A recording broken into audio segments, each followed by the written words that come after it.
जुम्लामा एउटा दासको मूल्य 20 रुपैयाँ हुँदा आमा बुवा र दुई केटाकेटी सहित दास बानेमा उनीहरूलाई 80 रुपैयाँमा किनिने रहेछ। तर काठमाडौँमा 150 देखि 200 रुपैयाँसम्ममा खरिद बिक्री हुने रहेछ।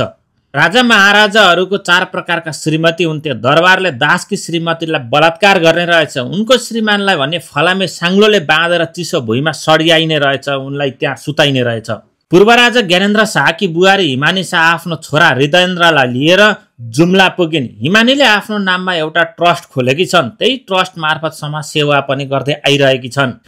हिमानीले आफ्नो ट्रस्ट मार्फत जुम्लामा सुत्केरी सेवा भवन निर्माण गर्न लागेकी हुन्। त्यो भवनको शिलान्यासमा हिमानीले अमेरिकामा पढ्दै आइरहेका र अहिले छुट्टी मनाउन घर आएको मौका छोपेर आफू सहित छोरा मार्फत शिलान्यास गरेकी हुन्। हिमानी ट्रस्टले जुम्लाको गुठीचौर गाउँपालिका वडा नम्बर 1 मा सुत्केरी भवन बनाउन लागेको हो। कर्णाली प्रदेशको जुम्ला निकै विकट र विकराल अवस्थामा छ। यो अवस्था राजतन्त्रकै जगजगी भएकै बेलामा सृजना भएको हो। आर्थिक इतिहासका खोजकर्ता महेश चन्द्र रेग्मीको पुस्तक अनुसार जुम्लामा राजतन्त्रले कति विघ्न बर्बरता थोपरेको थियो, मान्छेमा कस्तो अत्याचार र विभेद हुन्थ्यो भन्ने एउटा सानो अंश तपाईहरुलाई म सुनाउँछु।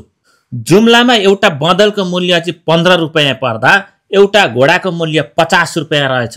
त्यति बेला एउटा कमारो दासको मूल्य भने 10 रुपैयाँ मात्रै थियो। त्यस समयमा जुम्लामा 1 रुपैयाँ बराबर चाहिँ 7 पाथी धान आउने रहेछ। काठमाडौँ शहरमा जुम्लाबाट दास बनाएर मान्छे ल्याए अलिक बढी मूल्य पाइने रहेछ। जुम्लामा एउटा दासको मूल्य 20 रुपैयाँ हुँदा आमा बुवा र दुई केटाकेटी सहित दास बनेमा उनीहरूलाई 80 रुपैयाँमा किनिने रहेछ। तर काठमाडौँमा 150 देखि 200 रुपैयाँसम्ममा खरिद बिक्री गरिने रहेछ।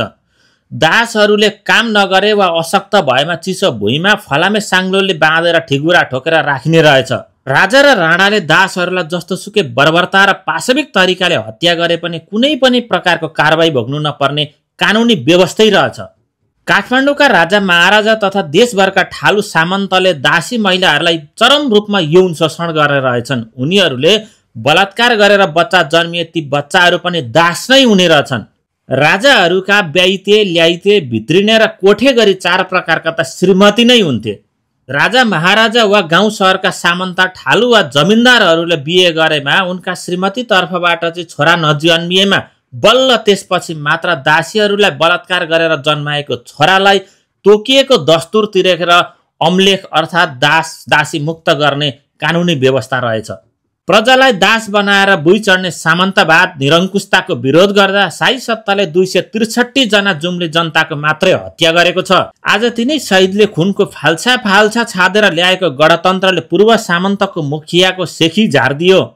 दास प्रजाहरू सार्वभौम नागरिक भए। आज सामन्त शोषकहरू आफ्नो दम्भ अहंकार घमण्ड र थिचोमिचो गर्ने रूढिग्रस्त मानसिकताबाट शिर झुकाएर तल ओर्लेका छन्। युगौं युगदेखि जनता अनौ सोइला फाली हरिस र हलुणसँग सुस्केर हाल्दै जीवन चलाइरहेका छन्। यो पनि गणतन्त्रले दिलाएको एउटा समानता हो। गणतन्त्रले कोही दास र कोही मालिक हुँदैन भनियो, कोही उच्चो र कोही निचो हुँदैन भन्ने ठानियो, सबै सराबरी अनि सबै बराबरी हुन्छ भन्ने ठान्यो। ज्ञानेन्द्रको नाति पुनः सामन्ती राजा बन्ने धङधङ्गी त्यागेर श्रमजीवी जनतासँगै साबेल र गैँती बोकेर देश निर्माणमा यसै गरी अघि बढुन्। शुभकामना भाइ।